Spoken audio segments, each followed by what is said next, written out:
The dusty main street of Silverton, 1830.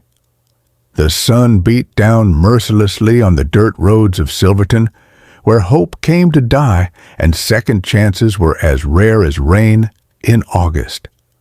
Sarah Mitchell stood outside the general store, her calico dress worn but clean, her hands raw from scrubbing other people's laundry.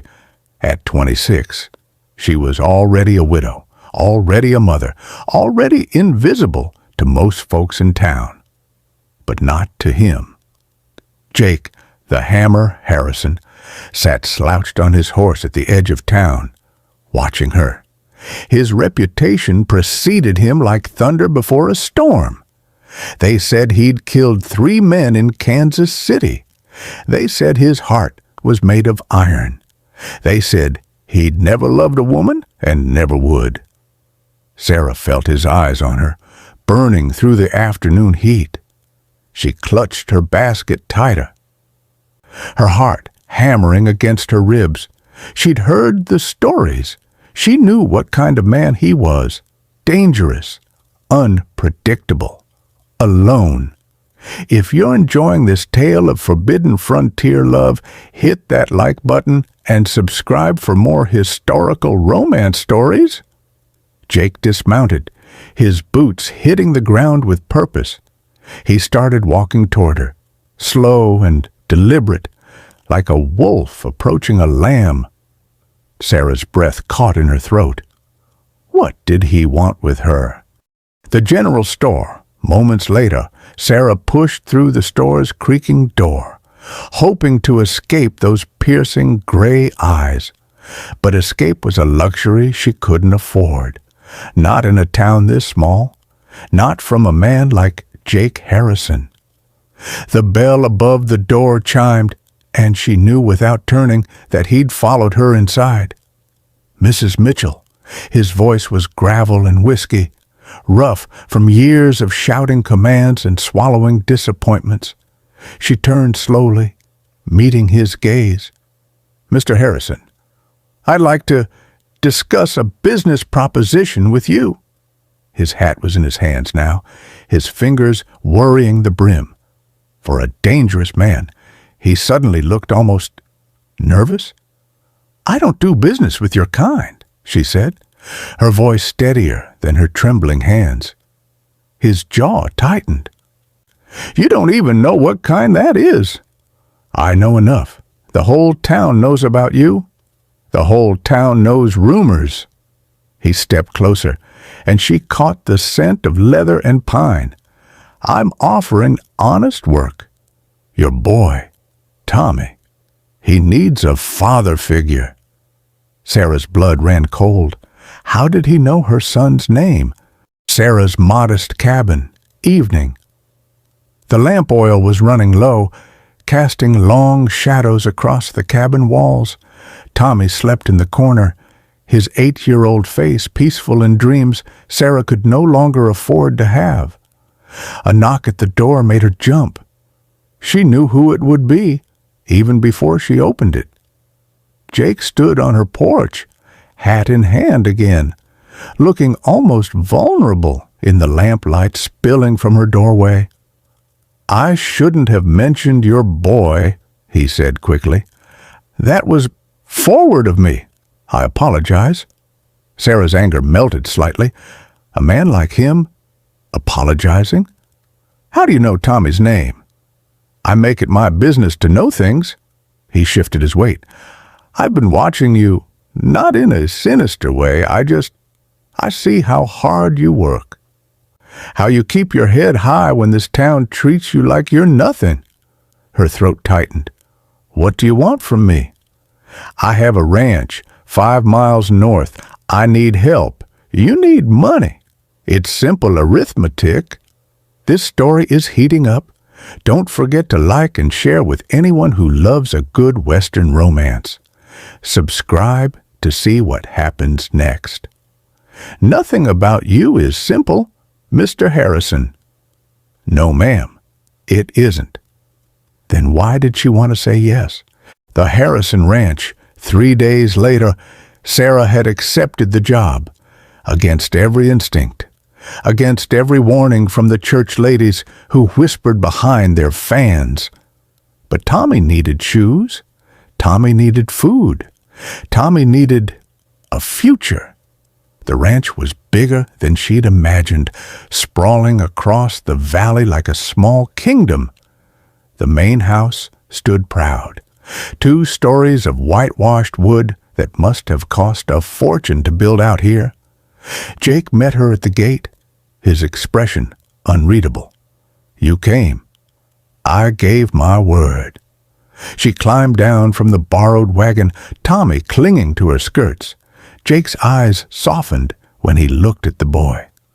"Tommy, there's a foal in the barn that needs naming. Think you're up for it?" Tommy's eyes went wide, and before Sarah could object, her son was running toward the barn like he'd been given the keys to heaven. "Mr. Harrison, Jake, just Jake when we're here." The way he said "we're" made something flutter in her chest, something she thought had died with her husband. "What exactly will I be doing here, Jake?" He smiled, and it transformed his face entirely. "Everything." The ranch kitchen. 2 weeks later, the routine had become comfortable, dangerously so. Sarah cooked, cleaned, mended Jake's shirts while Tommy learned to ride under the cowboy's patient instruction. She told herself it was just work, just survival, just temporary. But the way Jake looked at her over dinner, the way his hand lingered when he passed her the salt, the way he listened when she spoke like her words were scripture, that wasn't just work. Sarah. He'd started using her first name last week, and she hadn't corrected him. "There's something I need to tell you." Her heart stopped. "What is it?" "The reason I'm alone out here, the reason I have no wife, no family."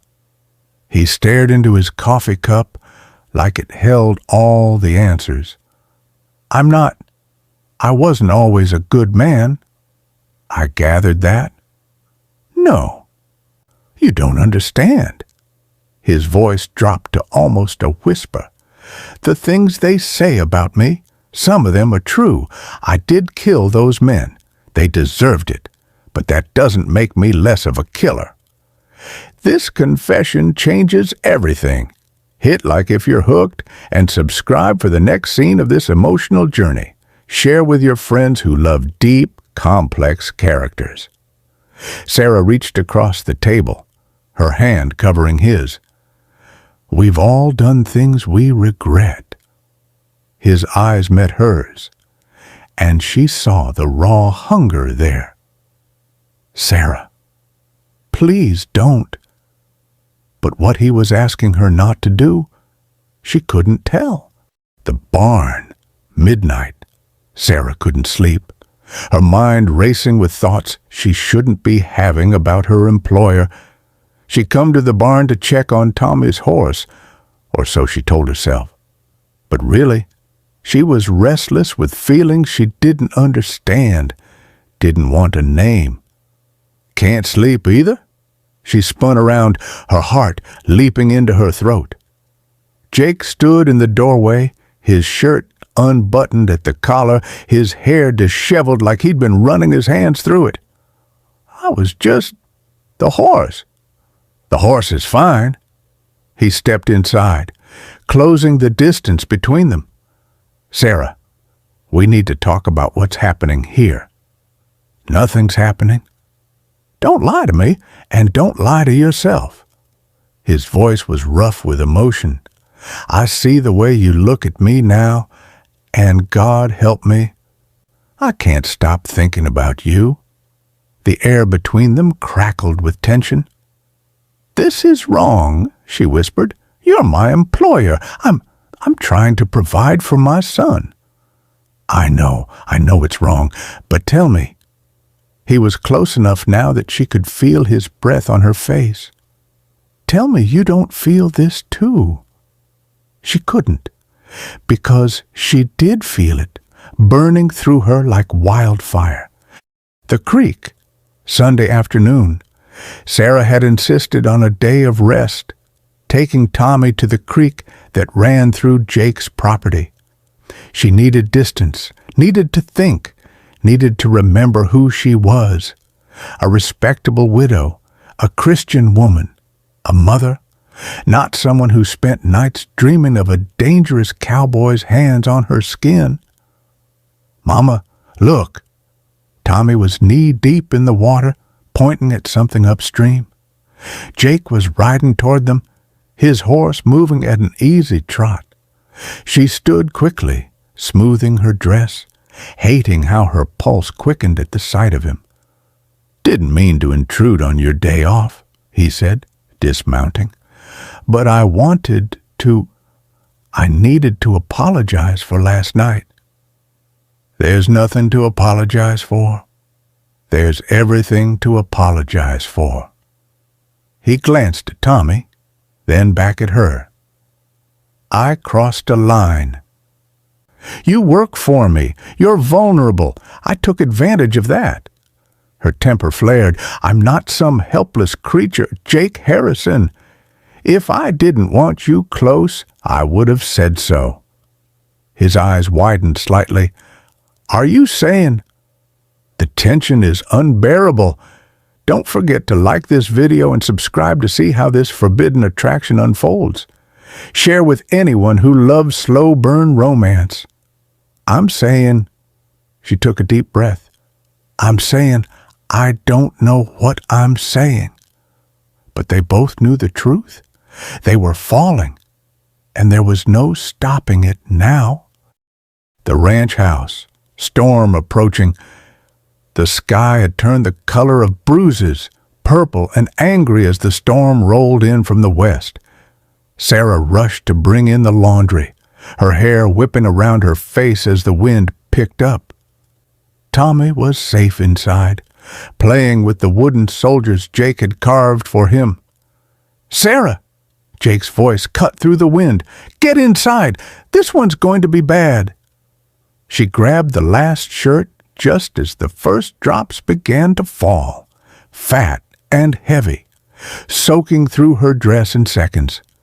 They made it to the porch together, both breathless, both drenched, both suddenly very aware of how thin wet fabric could be. "You're shivering," Jake said, his voice rough. "I'm fine." "You're stubborn. You're bossy." They were arguing, but neither was moving away. Thunder cracked overhead, and Sarah jumped, Jake's hands instinctively reaching out to steady her, and then they were touching, his hands on her arms, her palms flat against his chest, the rain pounding on the roof above them like a tribal drum. Jake. His name was a warning and a prayer. I know we shouldn't. But Sarah. His forehead pressed against hers. I'm tired of fighting this. So was she. God help her. So was she. The parlor, after the storm, Tommy had fallen asleep by the fire, exhausted from the excitement of the storm. Sarah and Jake sat in opposite chairs, a careful distance between them, but the air was still thick with everything unsaid. My wife died in childbirth, Jake said suddenly, breaking the silence. 10 years ago. The baby, too. After that, I didn't see the point in anything. I became the man they say I am, the mean one, the lonely one, the dangerous one. Sarah's heart ached for him. I'm so sorry. I blame God, blame the world, blame myself. He looked at her then, really looked at her.